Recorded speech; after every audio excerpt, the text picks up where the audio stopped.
Any question you would like to ask?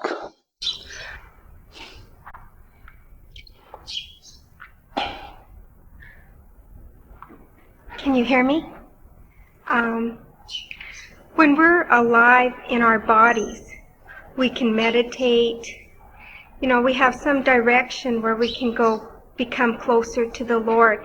If we get confused, we can come and see you here in India or write you a letter. Well, I've always had a lot of anxiety about my own death, and I think part of the reason is because when I do lose my body, you know, I'm afraid, you know, I won't be able to sit and meditate. Like, you know, I don't know what kind of direction to take when I die. You know, it just seems like my soul could get lost someplace. Sister, the direction you want to take then, you should try to get now. Meditation, as I said last day, is nothing but a rehearsal to die every day. This is a process of learning how to die. At the time of meditation, we withdraw our consciousness to the eye center, and then the soul leaves the body. And that is what we do at the time of meditation. We are trying to withdraw our consciousness to the eye center, so at the time of death, we may not feel any problem of withdrawing to the eye center and to leave the body. So direction is there, which we have to get now while living. Christ said, I can work while it is day. I cannot work when the night cometh. It's for all of us. While we are in the body, while we are in the flesh, we have to work our way back to our Father. While we are in the flesh. When the night cometh, we cannot work. When the death comes, we will not be able to find that way. So we have to get that direction right now. We have to be in touch with that sound by coming back to the eye center. The sound is our guide. That light and sound is our guide. Sound and light is one thing. It just is a part, one is the part of the other.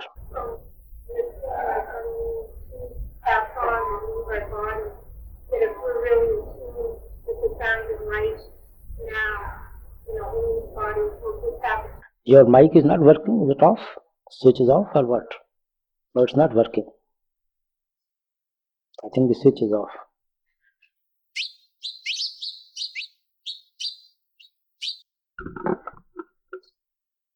Hello? Yes, please. Is this better? Yes. Yeah, so you're saying that we would have the direction, we could just follow the sound and the light and go towards that direction when we die. Is that true? That's what I'm saying. And we'll be safe in that. If you remain in touch with that sound and light. Pardon me? If you always remain in touch with that sound and light. Christ said, after a little while I'll be again with you. Not in the physical body, in my astral form, within yourself. So our master is there right at the eye center. You call it master, you call sound and light, it comes to the same thing.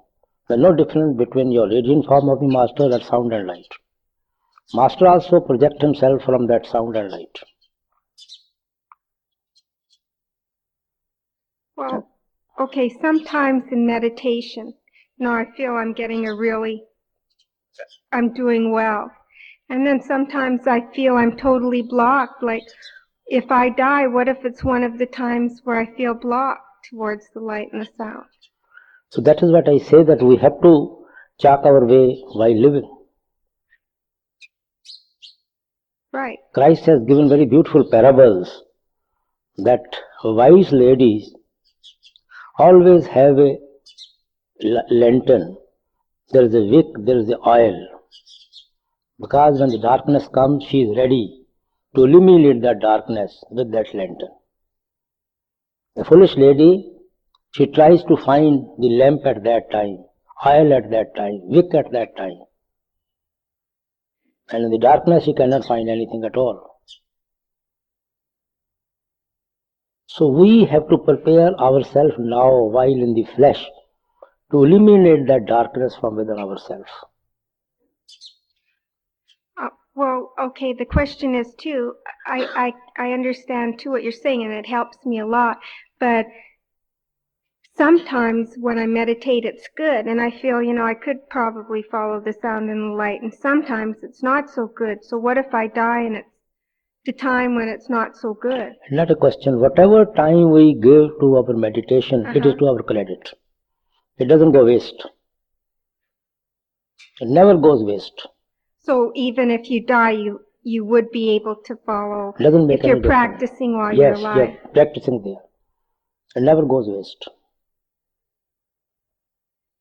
Oh, I see. So say you died and left your body, even if you practiced, you'd have some understanding of where to go because you kept practicing and practicing. You see, even in your bedroom, when you become so used to go to your toilet or bathroom, Right. sometimes you don't even put on the light.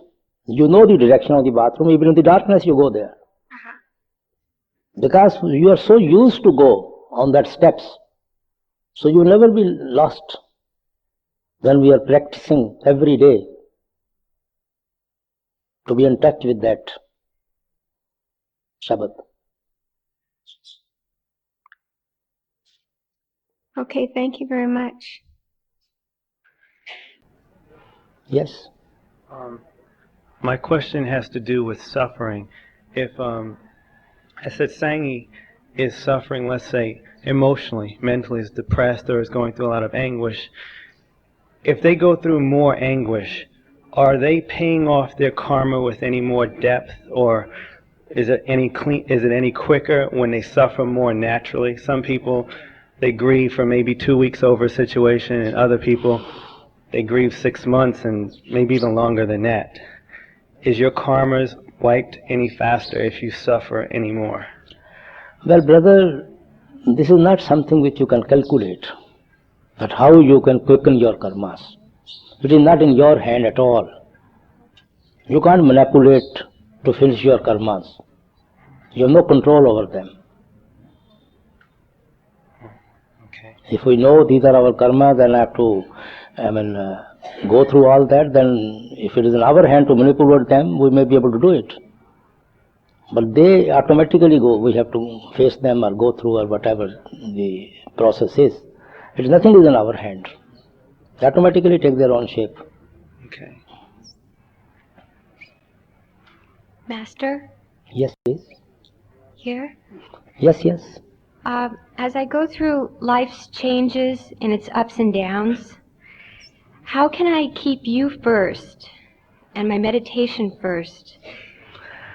Well, meditation is the main thing. Master automatically comes in meditation. We have to do other duties in life also. We have certain obligations, certain responsibilities, certain duties. We have been put in this creation in so many, you see, it's a long chain we have to go through. We are parents, we are brothers, sisters, we are citizens, husband, wife, so many relationships, friends. We have to go through so many phases of life. So we have to go through all that. But we have to make our routine in a way that we also attend to our meditation. We have not to run away from family responsibilities or family obligations. But we have also not to show our back to meditation. We have to adjust our program accordingly. And this depends upon the individual circumstances, individual engagements, individual environments.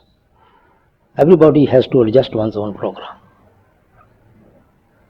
Thank you, Master.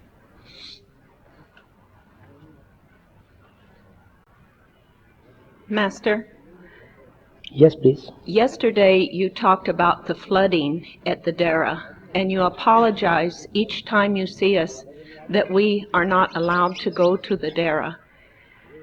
In our Sangat in Seattle, there was a young Indian boy who went to the Dera, and he came back and told us about the hundreds and hundreds of refugees that have flocked to the Dera, and they have been given food and shelter and protection by the Salvadors and by you at the Dera.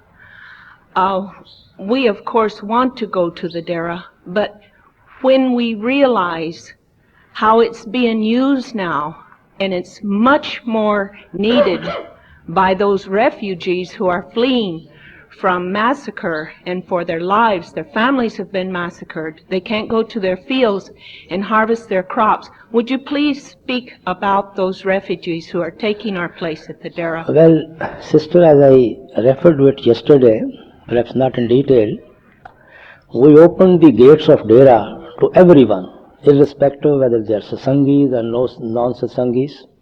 Whosoever feel in danger of his life, of his property, he is most welcome to walk in.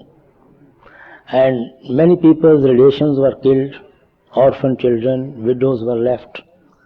So we opened our doors to everybody. And management made all their arrangements for food, for clothing, milking of the children. Even they opened their education for the children. But then government also woke up to the occasions. Fortunately, we have many Satsangi officers, and they also realized. So government also monetarily gave them lot of help and gave them lot of money. And they did not want them always to become parasite on the society and always living on the charity of others. They wanted them to stand on their own feet, on their own legs. So they gave them some money so that they may go to the cities or go to the towns or go to places where there is no danger of any, law and order situation, so that they may settle, make their own homes, do their own business and start their new life. So we were able to wind up those camps after some time. At present we don't have any refugee at all. But in those 3-4 months, we had many refugees. And mostly they were non-Satsangis. And Muslims were there, even Sikhs, even Hindus. I mean, we have never counted from that point of view. We have never thought even from that point of view. Refugee is a refugee. And naturally, ours being a charitable institution, religious institution, its door is always open to everybody. It was appreciated by the press, by the government, by the public at large. And it didn't cost us much at all, because the Sangis were so anxious to help them. It was a human approach, natural approach. And it comes spontaneously from one human to another human. And on that level they were all treated with dignity, with grace. They were never made to feel that they are refugees. They are part of the institution. And they also behaved wonderfully, cooperated with the management, with the Sevadars, and became part and parcel of them. And now, fortunately, there is no refugee at all. And they have all settled. Thank you very much.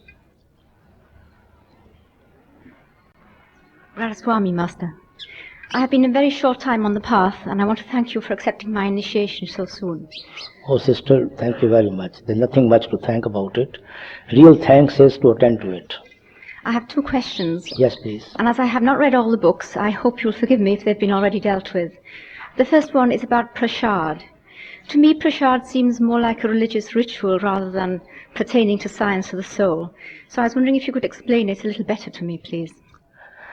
Well, prasad is something personal. It should remind us of the teaching of the Master. It should create that love and devotion. It's a link between the disciple and the Master. If we eat prasad, we always think of the Master. We always think of the teaching. Then, from that point of view, it's very beneficial. If you just take it as a ritual, that perhaps it will have some medicinal effect or some spiritual effect because you are eating it, then you are deceiving yourself. It's nothing. It depends upon with what attitude you take the prasad. That attitude helps. We often exchange gifts with our friends. People often give gifts to their friends.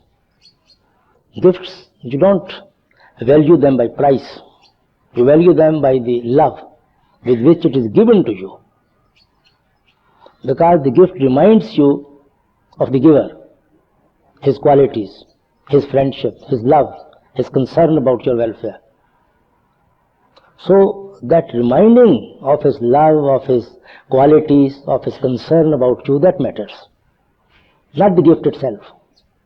I see now. Thank you, Master. Now you've explained it. I understand it perfectly.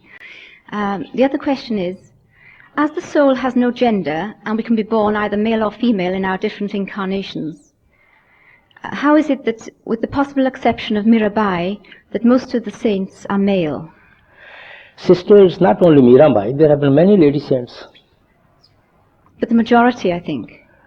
I think majority known in the history are male. I see. So if they have been female, they have not come down in history. They may not have come down in history. I see. Thank you very much. Beloved Master, I've got two questions. One is related to the other. Being our body the temple of God, as Saint Ma teaches us, is it correct to think that the karma of our health is perhaps the heaviest one, once, in spite of Saint Ma's diet instructions, one still has to adjust them to one karmic physiological condition and balance, which implies personal evolution regarding perception and spirituality, and also once it seems to be the basis of our mental and eventually our spiritual states. Sister, it is a long statement. Can you just put a straight question? I just perhaps would like to know if it is correct to think that the karma of our health is perhaps the heaviest one. About the health? Yes, the karma of our health. Sister, every karma is heavy. The karma which binds us to this creation is heavy. Because soul wants to go back to its creator. It is yearning to become one with its creator. Anything which keeps it tied down to this creation is a burden on the soul. And that load is naturally heavy, as long as the soul is separated from the creator. Every karma is heavy. What difference it makes whether it is a small brick over a needle or is a big boulder over a needle, when needle cannot go back to the magnet. Weight is there, whether it is little, whether it is more, as long as the weight is there, needle cannot be attracted by the magnet.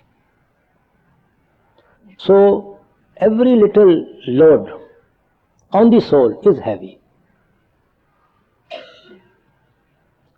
So some people feel probably anything concerning the health, that karmas are heavy.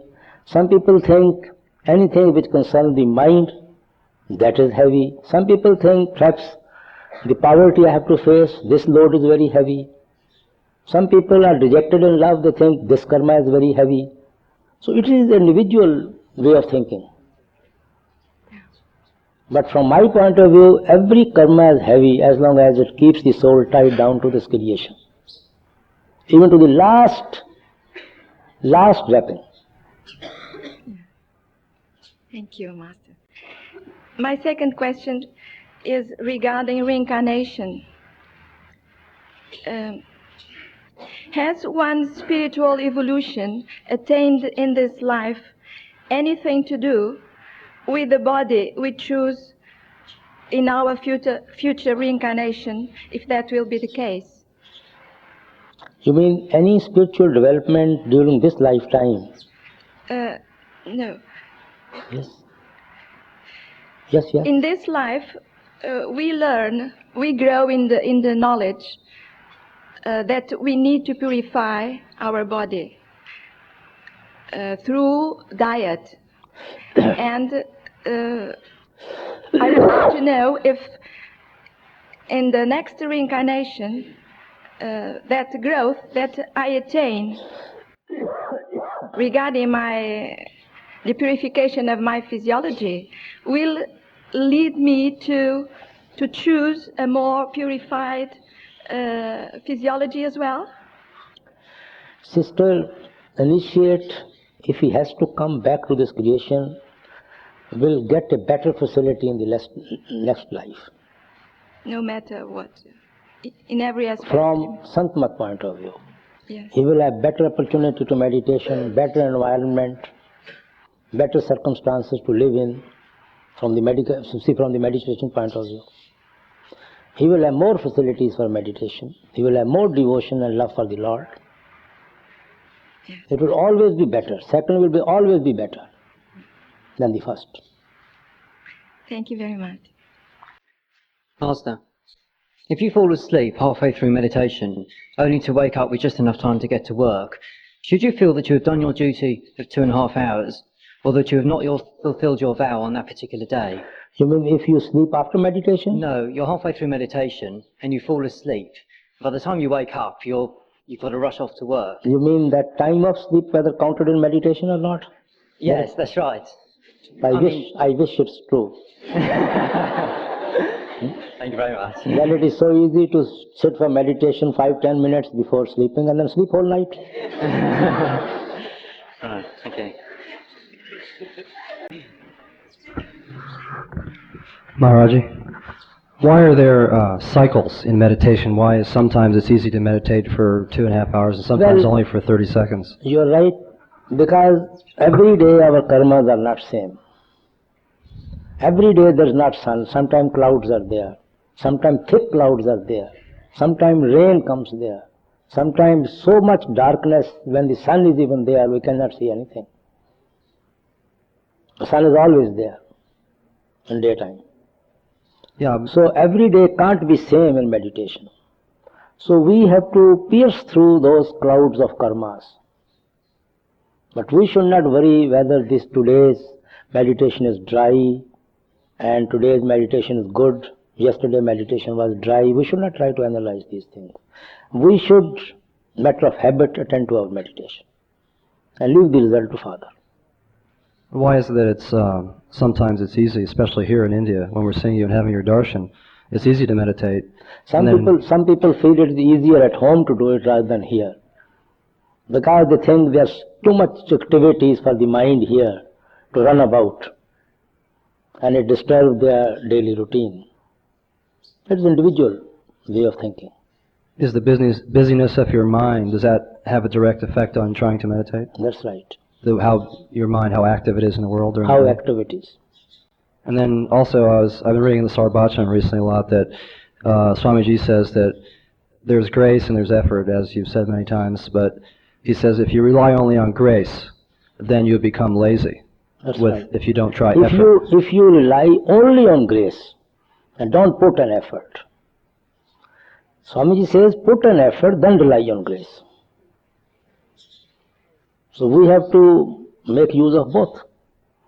When effort is there, grace will automatically be there. Without His grace, we won't put even an effort. And without an effort, we don't even invoke His grace. They go together. He also says that there's absolutely no effort without grace. So I don't understand how, the way I see it is that it's all the grace from the Master. And that we, as you said before, with the food and the plate, and if we want to think we're moving our arm back and forth, okay, go ahead. So actually, really the way I see it, it says in there that there's only grace and no effort at all. It's impossible without the Master. It depends upon from where you look at things, whether you look from the higher angle, whether you look from the lower angle. It depends from what stage you are looking. If you see from a very, very high angle, nothing moves without His grace. Without His grace, we should not have got human birth. Without His grace, we should not have got an environment or atmosphere which has pulled us to the path. Without His grace, we should not have developed that love and longing of separation to become one with Him. Without His grace, we cannot get that environment and facility to sit in meditation. Cannot put that effort. So from the higher angle, nothing happens without His grace. He is the one who marks. Marking is done by Him. And He makes us worthy of His marking. So it is He. He makes us worthy of His test. And He is the one who is to test us. And whom He is testing, He is also within Him.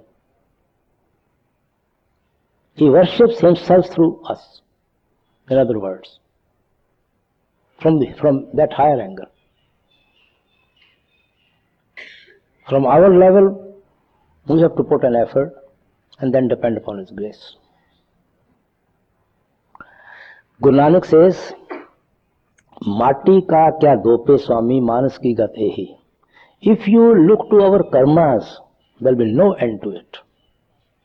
He says, if you go on scratching the earth with your hand, how do you expect we will ever be able to reach the water down?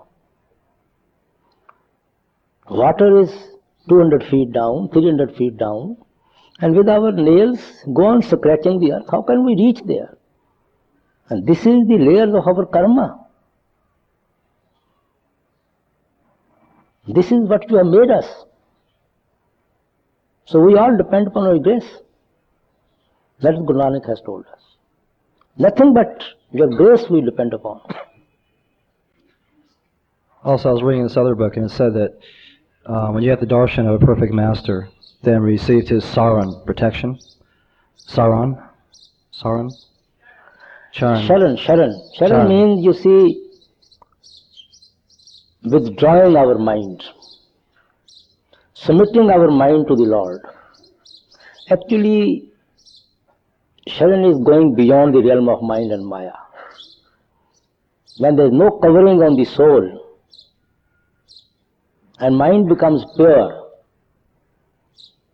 where Christ said, you have come unto me and I have come unto you, that is Sharan. When we merge back into the Master, Master merges back into us. As long as the mind is there, we have duality. When the mind is eliminated, we are one. So becoming one is Sharan. So that can only happen either with intense love or with meditation. There are only two ways. And that is also in His hand, if He gives that much love to anybody. So, meditation helps us to go beyond the realm of mind and Maya. When there is no covering in the soul, then it merges into the Shabad. You call it Shabad, you call it Master, it is the same thing. Then you become one with the Shabad. And that is coming into the Christ and Christ coming into us.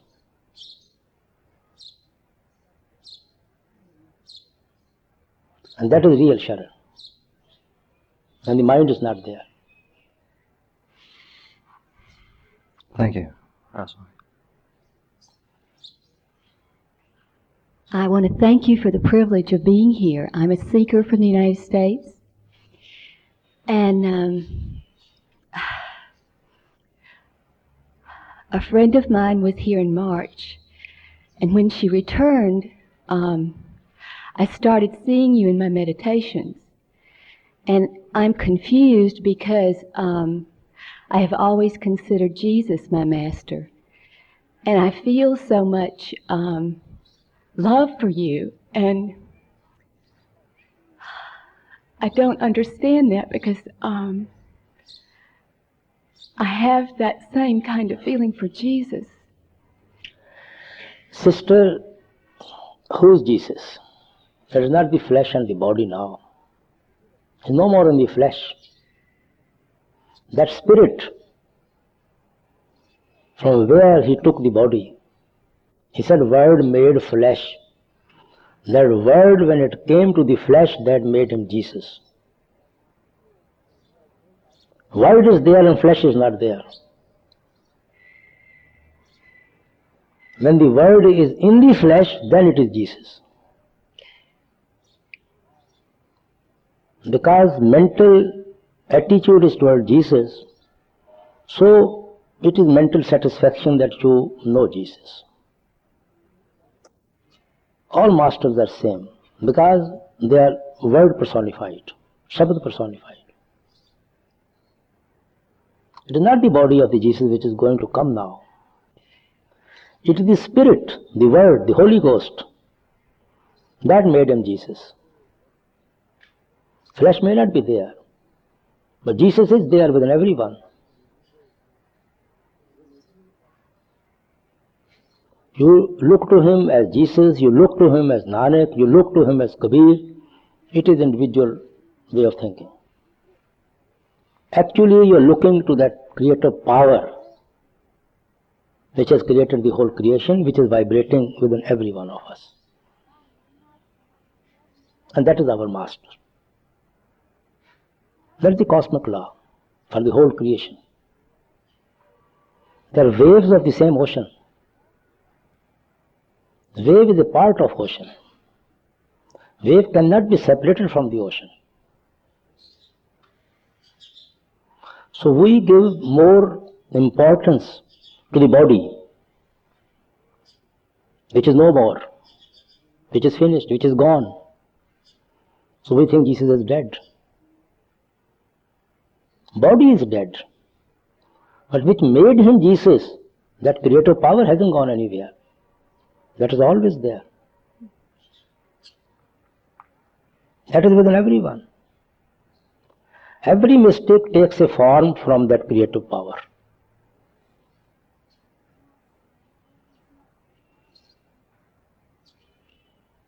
So the love that I'm feeling for you is that Christ energy in you that I'm attracted to. You read the books, you will understand. Okay. Especially The Path of the Master by Dr. Johnson. Yeah. Read it very thoroughly. And then the spiritual gems. I didn't hear. By the great master. Okay. Second part. Okay. Thank Practically, you. your all questions will be answered. Thank you. Baba, through your grace, I'm able to be here, and I thank you very much, and I thank you very much for your love and interventions for all Sikh and Satsangis. Thank you. Oh, you're most welcome. You don't have to individually come to thank me. This institution belongs to every Satsangi, even to non-Satsangi. As I said, we are a charitable institution and doors are open to everybody. Oh, so I have another question. Please. If you feel very strongly that there's no way you want to come back to this creation, and yet you probably haven't made a lot of progress in meditation, then can you guarantee that progress will then be made on some stage within instead of having to come back to this creation? You see, we find our place in those mentions according to our spiritual progress. And then we make progress from within upward. So a very strong conviction not wanting to come back to this plane will stop we, us from coming back. If we don't have any attachment to this creation, then nothing can pull us back to this creation. And we don't have much credit, don't have much progress to our credit, but we are not attached to this creation, we won't come back to the creation. But since we have not made much progress within, so we will be given space in those mentions, from where we make further progress. Right. Thanks. Ramaswamy Master. Master, first I'd like to thank you for letting me be with you here today. Also, I have a question. If we achieve Not saying that I can. But if we achieve seeing radiant form inside,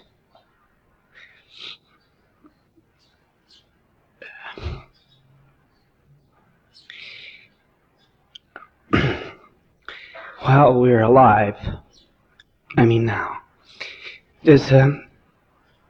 will the Master stay with us all the time? You see, it is natural.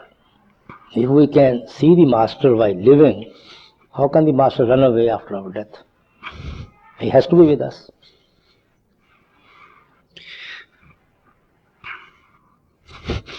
So,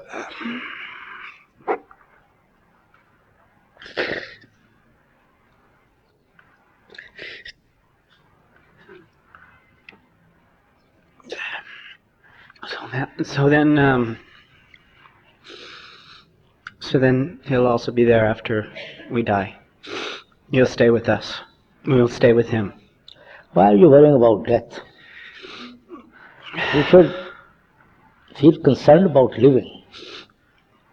Make use of your living. It takes care of death. So we feel more concerned of death than of living. If we feel concerned about living, we don't have to feel frightened of death at all.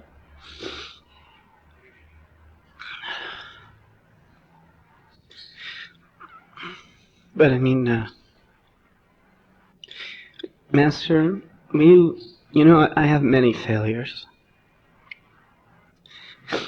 And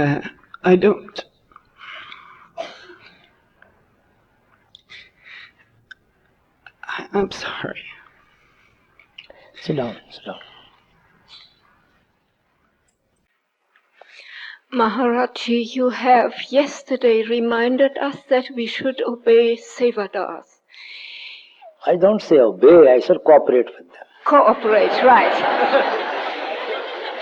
Obeying comes a sense of inferiority and superiority, which we don't have with each other. Well, cooperate means obeying you. And did you mean the overseas Sevadas or the Indian Sevadas? I don't know a problem of your country, but I'm talking here in this management for looking after you. I'm so sorry if we have hurt anyone. No. I don't say you have hurt at all. Raji, I have one question and one request. First, the question. It's very difficult for me to be a satsangi 7 days a week, 24 hours of the day. It seems that it takes a lot of courage to live up to the third and the fourth vow. And what I'm asking is, where am I to get the courage to do the right things and to be a satsangi all the time? Because it seems like it's so much easier to be a coward and get amnesia and forget that I'm a satsangi and forget about the vows that I've taken. Well, brother, courage has to come from within yourself, from nowhere outside. Courage never comes from anywhere outside. It has to come from within you. But what if I can't find it all the time? So you have to fight for it. You have to build that courage by meditation also, by strong willpower too. Is courage grace from the Master? The grace of the Master is always there. We shouldn't try to just depend upon the grace. Without grace, we won't be on the path. We have taken a certain way of life, so we should try to stick to it. The second thing is a request. This morning in the local language you said something about mental depression. I've never really heard you talk about it, and I asked somebody who was Indian what you said, and they tried to explain, and I would be very happy if you would explain what you said this morning. Although we are just discussing the misery in this creation, misery in this world. Those people, Guru Nanak says, who are so rich, they have everything at their command. But they are always worried that they have so much, how to take care of that. So much so they become victim of mental depression. Too much thinking, too much worrying about all what they have, so it leads them to mental depression. And there is no treatment for mental depression. 24 hours worrying about something, too much wealth, where to keep it, how to hide it from taxes, how to hide it from thieves, dacoits, shares fall, banks fail, friends deny to give them back the money, and so many other things connected with money. So they are always worrying. You have seen in states stock and shares go up and down. People commit suicide even. Multi-millionaires become paupers overnight. That is what mental depression is. Well, what do you do to stay away from that? Well, you should do to stay away from that. No, it was general explanation that nobody is happy in this creation, no matter where he is placed. These are short-lived happinesses, short-lived smiles that we have on our face. This is not a permanent happiness. Swamiji says, try to seek permanent happiness. These are all short-lived things. Don't get delusioned by seeing people living in 5-star hotels, flying in the sky, and always decorated with expensive jewelry. They may be worse than you from within. And they are all miserable. Some people are comfortably living in misery. But everybody is miserable in this creation. Because our soul is the drop of the divine ocean. So unless the soul merges back into that ocean back, it can never get peace at all. No matter what you have in this creation. It has an urge to go back to the Father. So when the tendency of the soul is toward the Father, tendency of the mind is toward the creation, so conflict is always there. So misery is always there. So nobody can be happy in this creation. We try to find happiness in marriage, in children, in our jobs, in wealth, in our, loose way of life. But these are all short-lived things. Then ultimately they all turn into misery. Its reaction is still worse. So he says you can't find happiness at all in these things. If you want real happiness, turn within, back to the Father. That will make you happy.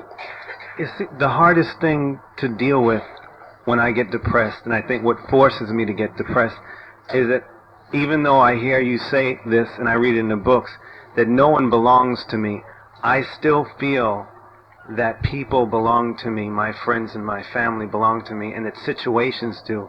And when they leave me, I get desperate. Well, this is what the delusion is. We have karmic relationship with the people. Our children comes through us, they don't belong to us. They have their own destiny to live. We have our own destiny to live. Nothing belongs to us in this creation. It's a self-deception. We are trying to mislead our own self. And in this self-deception, we pass our whole life.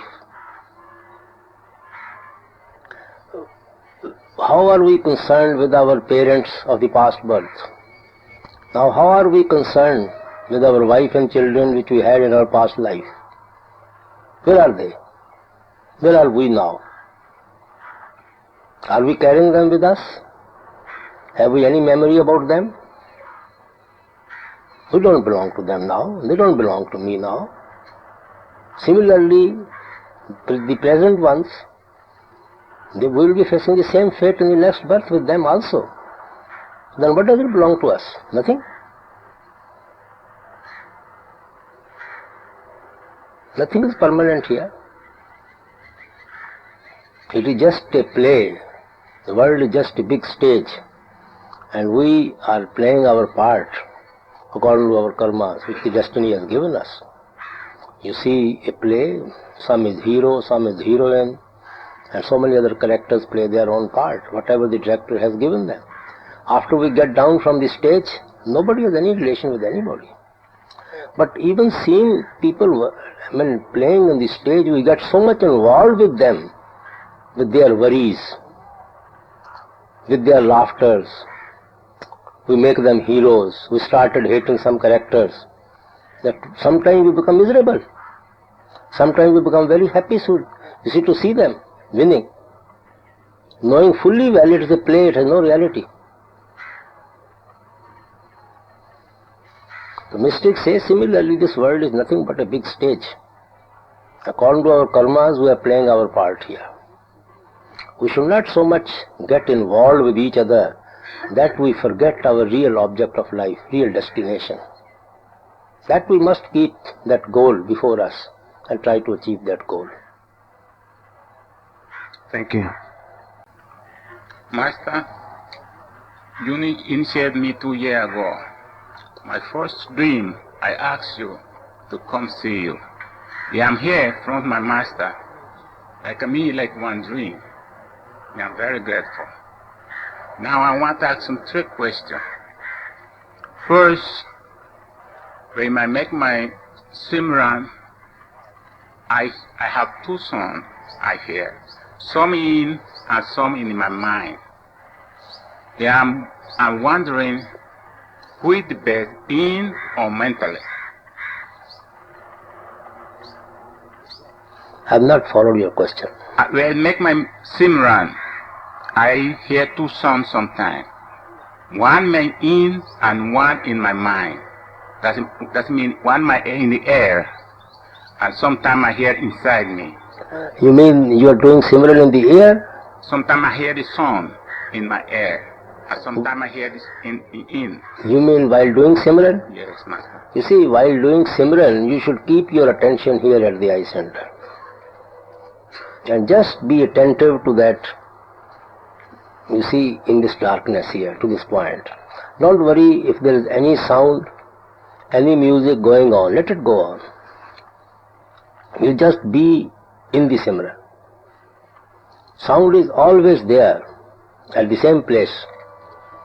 But that very sound will become distinct and clearer and pulling with the help of concentration. Second question, after I was initiated, I also had one terrible dream. Even I read in the book, don't put attention to the dream. Until sometime that dream bother you. I was dreaming one night, I went to one city. I find 2 roads. The one road, it was too deep to walk to that road. It was one, it's more easy to walk. I take that street. In that street, I find one city. I don't know, Master, was hell or not. Well, brother, we have no control over the dreams. So why analyze them? We have no control over our dreams. Good dreams are good dreams, that's all. Why analyze them unnecessarily? Brother Swami, Master, Sant Mat tells us that the soul is miserable and suffering. Miserable and suffering since the day is separated from the holy word and made friends with the mind. Now in the company of the reckless mind, the soul remains bound by the body and trapped by sense pleasures. My question is, Master, would Simran and meditation free the soul from that calamity?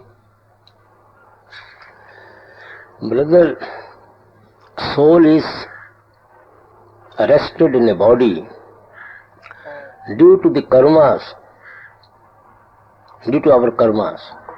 It is the mind which collects karma, being slave of the senses, by attaching itself to the creation. So mind is attached to this creation. So soul has to pay for all those karmas. That is why the soul has been arrested in a flesh, in a body. And as long as it is separated from its Supreme Lord and it is caged in a body, it can never be happy. As Christ said that our karmas have become your karmas, you see, your mind has become your master. And you are shifting from house to house, from flesh to flesh. Because slave has no option but to obey the master. So our karmas or our mind is the master. And our soul has become the slave. So it has to go from one body to another body to another body. When soul gets released from the mind, then soul becomes the master. Then it doesn't have to shift from one house to another house. And there is only one way for the soul to get released from the mind. Mind is fond of pleasure. That is why it is slave of the senses. To give your mind better pleasure than the sensual pleasures. And that better pleasure the Lord has kept within every one of us at the eye center. The living water, the nectar, Shabad Naam, give it any name. So unless with the help of Simran and Dhyan, we withdraw our consciousness to the eye center and attach it to the Shabad and Naam within, soul refuses to leave the sensual pleasures. When it gets a better pleasure, then it tries to go back to its own source. So when mind comes to its own source, Tirkuti second stage, soul automatically gets released from the mind. There we know ourselves. Then we become whole. Where Christ said, "Go ye have become whole, sin no more, lest a worse thing can follow thee." Then we become whole. When we go beyond the realm of mind and Maya. Now we are not whole because we are dominated by the mind. And this is the only process that by Shabad or Naam, we want our soul to be released from the mind. Thank you, Master.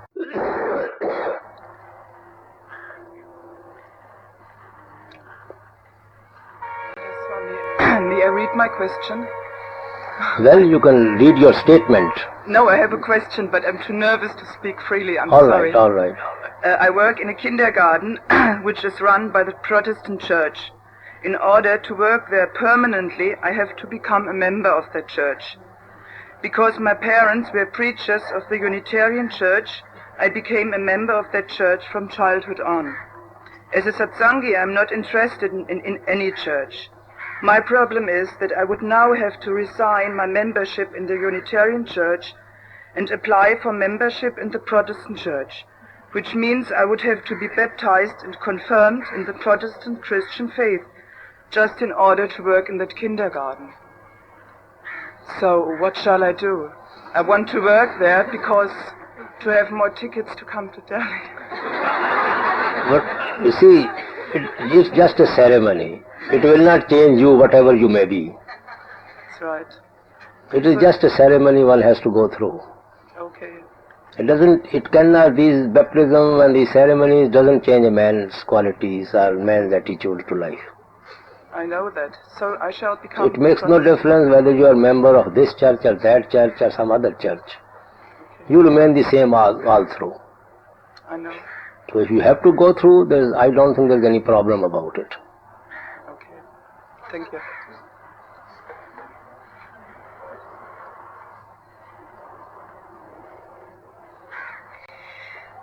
Master, I wanted to thank you first of all for the exquisite care that you take of us, the buses that are perfectly set up for us, and everything that's done for us. I know we all feel so grateful.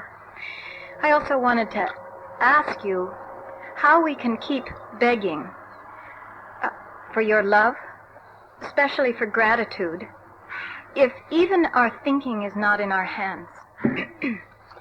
Sister, the time we give to meditation, it is nothing but begging the Lord to forgive us what stands between Him and us. It is knocking at His door for mercy, for forgiveness. This is begging. Otherwise, what will our meditation do? How much karmas it can clear, as I said yesterday? The layers over layer of our karmas. By meditation, we can never be able to clear them at all. The time we give to meditation is nothing but begging the Lord for His grace, for His mercy, to forgive us. So instead of giving set prayers or asking Him to forgive us, better to give your time to meditation. That itself is a begging. That's the real begging. As Christ said, knock. Then you will go on knocking, ultimately the owner of the house has to open the door. How long he will sit quiet inside? So similarly, when we go on begging, every day we attend to meditation, He has to attend to us.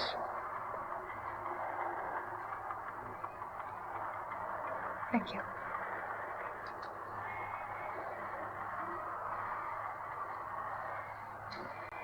Master, I would be very happy to hear you to talk to us a bit about Shabbat, but more in experiential terms.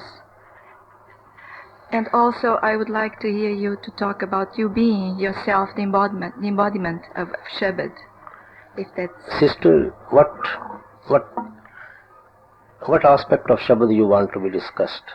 Shabbat, as you know, is something creative power which has created the creation. Yes. And that vibrates within every one of us. It has been given different name by different mystics.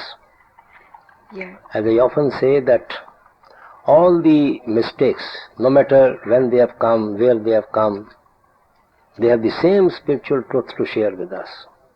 Same spiritual truth to give to us. Same experiences which they come to share with us, to teach us. And that creative power is known by so many names. Unless we attach ourselves to that creative power which Christ said word, somewhere as Holy Ghost, somewhere Spirit, somewhere name, we cannot get rid of this human birth. This flesh. That is the only thing which can relieve us from the bondages of karmas or of the sea, and can take us beyond the realm of mind and maya. Yes, but... And that Shabbat is within everyone, irrespective of caste or creed, whomsoever the Lord has created us, the Shabbat is within every one of us. And masters also project themselves in the radiant form within the disciples, project themselves from that Shabbat. And Lord is also nothing but Shabbat. Christ said, Word is God. That Shabbat itself is God. The same Shabbat is in the humans, same Shabbat is in the Master, and same Shabbat is the Lord. But sometimes I think that we may feel some doubts about experiencing true or untrue Shabbat. We experience? Sometimes we may be a bit doubtful about experiencing true or untrue Shabbat. Whether the Shabbat is true or not? That's what you mean? Yes. No. You see, Shabbat automatically will make you believe its reality within. It will not leave you with any doubt at all. It becomes so absorbing and pulling that you have no other choice to believe in it.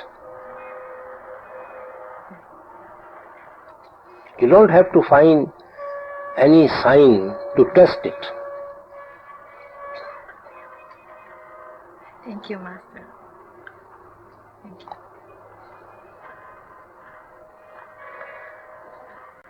Master, I want to say too about the Salvadors. It seems that they, as a group, take care of us wonderfully, but also even personally. I had experience today to find that out.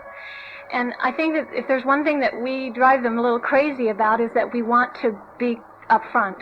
You know, we want to be as... I think, I don't know about this time, but last time we made arrangements that by rotation people will sit in front. Mm-hmm.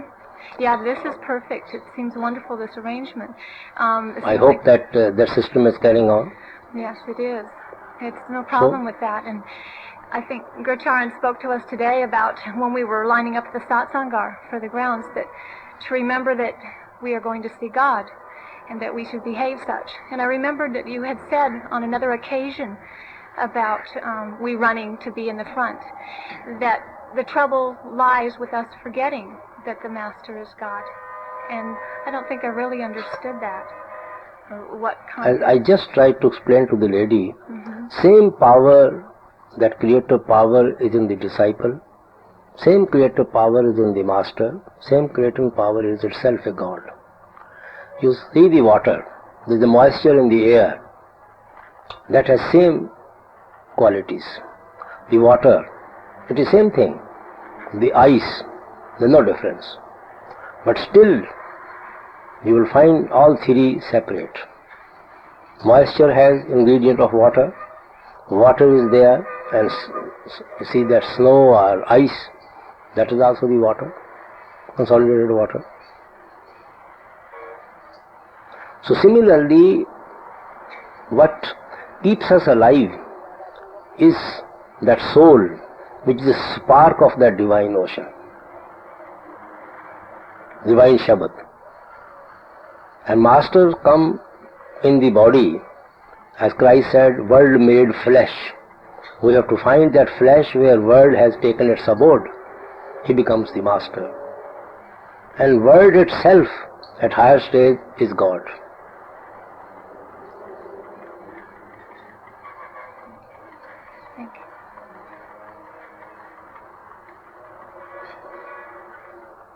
Master, I'm wondering, is there a way to tell if we are dealing with our soul, are feeling with our soul, or with our mind? When we are in satsang and feel our spiritual love and feel that Master is close to us when we're in the states, are we feeling with our soul, With your mind. with our minds? Do we have Till- to go up to feel with our soul? You see, as I told you, soul is full with love and devotion for the Father. Soul is always yearning back to the Father. All these meetings, all these intellectual discussions, all these persuasions, and all these restrictions we are trying to put on ourselves is all on the mind, not on the soul. And then mind gets absorbed into the Shabad and Naam. Soul automatically gets advantage of all that, because soul is already yearning to go back to the Father. So this love, emotion, devotion, whatever you feel within yourself is in the mind. Mind is a great friend when its tendency is inward and upward. It's the greatest enemy when its tendency is downward and outward. So we have to win the friendship of the mind. You cannot crush your mind. You cannot ignore your mind. We have to win its friendship. We have to withdraw its tendency from outside to inside. Thank you, Master.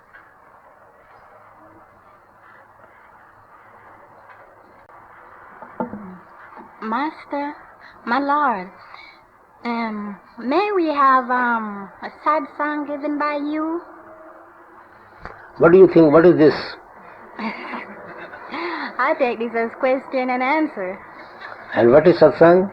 I want to have a long satsang given to us like you gave it to the Indians. Whether you give it a teaching in St. Mark or whatever. Then learn Indian language. Well, teach me. This is nothing, sister, but satsang, same subject matter which we discuss in satsang. They are being discussed continuously from one link to another link. This is same thing, you see. There's no difference at all. Thank you. Master, I know you have a sense of humor, but sometimes sometimes I have the experience where I sit in meditation, I do the best I can, I do my Simran, and then I listen for the sound and there's just nothing. And then maybe 4 hours later I'm in the middle of the supermarket and I hear sound. Why is that? Sound within or of the supermarket? No, within. Why does that happen? Sister, sound is always there. We are not there. Sound is always vibrating. I understand, but if I'm out at the supermarket, I'm not there either. Why would that happen? Well, he knows best. Thank you. We had a professor, he's a Sangi, Professor Bhatnagar. So of course you had no opportunity to see him, may have heard him. In our literature books he has a lot to contribute. So he was my professor too. He will get ready to go to the college and cycle is ready for him to take to the college. He has taken his breakfast, everything, and taken a little bag of books and just closes his eyes, prayer within himself for a couple of minutes before he leaves for the college, and then he never gets up for 2 days, 3 days. Then we had instructions not to disturb him come what may. He says, even if my dismissal orders come from the college authorities, don't disturb me. And nobody dare go near him or touch him. And suddenly we find that he's gone. And we were the first always to tell other students that professor is gone today. And everybody knew for 1 or 2 days there's a holiday now, his period. So he knows best.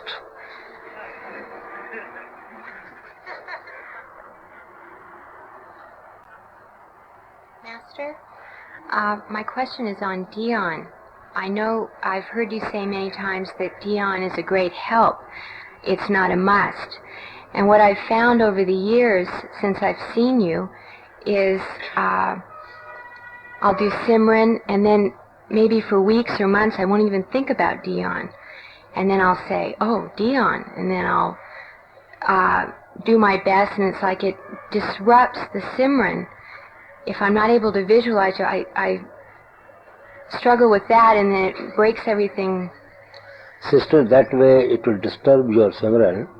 What you do, every day you feel your master is here at the eye center, sitting and watching you doing meditation. And you imagine him to be there in the darkness and thinking his presence to be there, do Simran. Don't try to contemplate on the form of the master, try to think his face outside here and there. You think he is there, and I am doing Simran in his presence. That will help you to concentrate there. Thank you. Maharaji, I am a seeker, and I'm trying to understand some of the Sant Mat literature. One of the questions I have is why is the initiation process a secret process in the literature, or there's an absence of a discussion on that process in the literature? Why must there be secrecy? Well, brother, if it has been a secret process, it couldn't have been a secret in thousands of people. But I am told that the initiation is the names that are given at the initiation are not to be repeated. This is something personal treasure of one's own, which one like to digest within oneself. It is not something to be shared with the public. Just for its own sanctity, we try to give it to that meditation process, that we try to keep it to our own self. Is that the same explanation for the secrecy or the requirement that a satsangi not discuss his inner journey with others? Is that the... There's always danger of building ego. If you discuss your experience with other people and other person tells you, I have not been able to achieve anything, unconsciously you'll be able to build your own ego. That I have been able to do this and I have been able to do this. And ego is a great barrier, obstacle in our way. So it's always better. You see, our relationship with the Lord is personal. It is not concerned with the wife or the husband or the children or any community. It's just a personal relationship. So it has to be digested with our own self. I have a question on the vows that are given during initiation, and the question is, if after a person becomes an initiate and it appears to them that their path is elsewhere or with another master, is that a violation of the ethics to move into other paths that life might present itself? Is part of the vows a commitment to remain on the path of this master throughout life? It is for one's own good. If one doesn't believe to follow it at any stage, nobody can bind him. There is no legal bond that he will have to be sued. There is nothing to bind him. He is most, absolutely welcome to leave it and go. But if he wants to make progress within, he has to follow those vows. He has to follow. Without following the vows, he cannot make much progress within.